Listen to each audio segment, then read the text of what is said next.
Hey guys, ಎಲ್ಲರಿಗೂ ನಮಸ್ಕಾರ. ಇವತ್ತಿನ ಒಂದು ವಿಡಿಯೋದಲ್ಲಿ ತುಂಬಾ ವಿದ್ಯಾರ್ಥಿಗಳಿಗೆ ಇವಾಗ ಚಲಾನ್ ಡೌನ್ಲೋಡ್ ಮಾಡಕ್ ಆಗ್ತಿದೆ. ಎಲ್ಲರೂ ಕೂಡ ಚಲಾನ್ನ ಡೌನ್ಲೋಡ್ ಮಾಡ್ಕೊಂಡಿದ್ದೀರಾ ಅಂತ ಅನ್ಕೊಂತೀನಿ.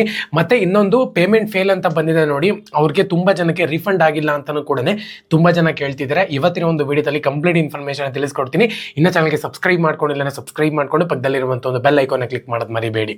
ಸೊ ಮೊದಲನೇದಾಗಿ ಇವಾಗ ಇಂಜಿನಿಯರಿಂಗ್ ಸ್ಟೂಡೆಂಟ್ಸ್ ಬಿಟ್ರೆ ಕಾಸ್ಟ್ ಅಂಡ್ ಡೆಪಾಸಿಟ್ ತುಂಬಾ ಜನಕ್ಕೆ 10 ರೂಪೀಸ್ ತೋರಿಸ್ತಿದೆ.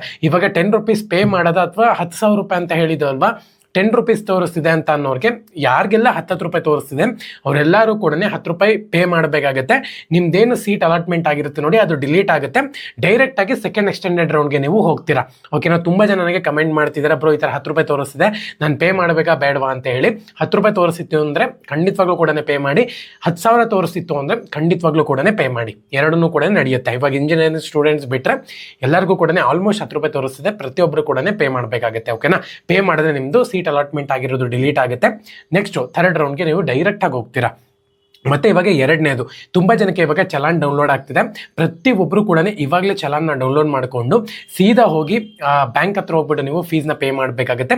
ಚಾಯ್ಸ್ 1 ಕ್ಲಿಕ್ ಮಾಡ್ಕೊಂಡಿದ್ದಾರೆ, ಬ್ಯಾಂಕ್ ಹತ್ರ ಹೋಗಿ ಫೀಸ್ನ ಪೇ ಮಾಡಿ. ಇವತ್ತೇ ಆದರೆ ಅಡ್ಮಿಷನ್ ಪ್ರೊಸೆಸ್ನ ಕಂಪ್ಲೀಟ್ ಮಾಡ್ಕೊಳ್ಳಿ ಕಾಲೇಜ್ಗೆ ಹೋಗಿ. ಯಾಕಪ್ಪ ಅಂದರೆ ನಿಮ್ಗೆ ಇಲ್ಲಿ 4th ಬಂದ್ಬಿಟ್ಟು ಲಾಸ್ಟ್ ಡೇಟ್ ಇದೆ. ಇವತ್ತಾಗಲಿಲ್ಲ ಅಂದರೆ ನಾಳೆ ಹೋಗಿ ಪ್ರತಿಯೊಬ್ಬರು ಕೂಡ ಎಲ್ಲ ಪ್ರೊಸೆಸ್ಸು ಕೂಡ ಕಂಪ್ಲೀಟ್ ಮಾಡ್ಕೊಳ್ಳಿ. ಒಂದು ವೇಳೆ ನೀವು ಚಲಾನು ಫೀಸ್ ಪೇಮೆಂಟ್ ಮಾಡೋಕ್ಕೆ ನಾಳೆ ನಿಮ್ಗೆ ಇಲ್ಲಿ ಲಾಸ್ಟ್ ಡೇಟ್ ಇದೆ. ಪ್ರತಿಯೊಬ್ಬರು ಕೂಡ ನಾಳೆ ಒಳಗೆ ಫೀಸ್ ಪೇಮೆಂಟ್ನ ಮಾಡಲೇಬೇಕಾಗತ್ತೆ. ಓಕೆನಾ? ಇಷ್ಟು ಡೌಟ್ನ ಕೇಳಿದ್ರು, ಕ್ಲಿಯರ್ ಮಾಡಿದ್ದೀನಿ ಅಂತ ಅನ್ಕೊಂತೀನಿ. ಪ್ರತಿಯೊಬ್ಬರಿಗೂ ಕೂಡ ಇವಾಗ ಚಲಾನ್ ಡೌನ್ಲೋಡ್ ಆಗ್ತಿದೆ. ಮತ್ತೆ ಫೀಸ್ ಪೇಮೆಂಟ್ ಮಾಡಿ ರಿಫಂಡ್ಗೋಸ್ಕರ ವೆಯ್ಟ್ ಮಾಡ್ತಿರೋ ನಾನು ಹೇಳೋಂಥದ್ದೇನಪ್ಪ ಅಂದರೆ, ಇವಾಗ ಫೀಸ್ ಪೇಮೆಂಟ್ ಮಾಡಿಬಿಟ್ಟಿದ್ರೆ ಖಂಡಿತವಾಗ್ಲೂ ಕೂಡ ಅದೊಂದು 7 days ಬೇಕಾಗುತ್ತೆ ರಿಫಂಡಿಗೆ. ಅವ್ರು ಎಷ್ಟು ದಿನಕ್ಕೆ ರಿಫಂಡ್ ಮಾಡ್ತಾರೋ ಗೊತ್ತಿಲ್ಲ.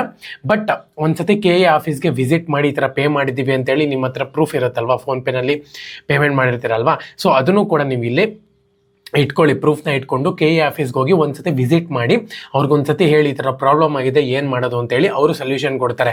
ಇಲ್ಲ ಅಂತ ಹೇಳೋದಾದರೆ ನೀವು ಚಲಾನ ಡೌನ್ಲೋಡ್ ಮಾಡಿಕೊಂಡು ಮತ್ತೆ ಬ್ಯಾಂಕಿಗೆ ಹೋಗ್ಬಿಟ್ಟು ಫೀಸ್ನ ಕಟ್ಟಿ 7 days ಆದಮೇಲೆ ನಿಮಗೆ ಒಂದು ಅಮೌಂಟು ವಾಪಸ್ ಕೂಡ ಬರ್ಬೋದು. ಈ ರೀತಿ 2 ಸೊಲ್ಯೂಷನ್ ಇದೆ ಇದರಲ್ಲಿ.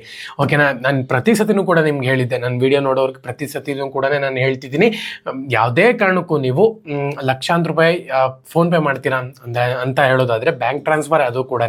ಸೊ ಹಂಗಿದ್ರೆ UPI ಮುಖಾಂತರ ಕಳಿಸ್ತೀರಾ ಅಂದರೆ ಈ ಥರ ಗೌರ್ಮೆಂಟ್ ವೆಬ್ಸೈಟ್ಗಳಲ್ಲಿ ತುಂಬ ಸರ್ವರ್ ಪ್ರಾಬ್ಲಮ್ ಆಗುತ್ತೆ. ನೀವು ಬ್ಯಾಂಕ್ ಕೊಟ್ಟಿದ್ದಾರೆ ಅಂತ ಹೇಳೋದಾದರೆ ಆರಾಮಾಗಿ ಬ್ಯಾಂಕ್ ಮನೆ ಹತ್ರ ಇರುವಂಥ ಬ್ಯಾಂಕಿಗೆ ಹೋಗ್ಬಿಟ್ಟು ನೀವು ಕಟ್ಬೋದು. ಯಾವ ಬ್ಯಾಂಕಿಗೆ ಬೇಕಾದ್ರೂ ಕೂಡ ಕಟ್ಬೋದು ನೀವು.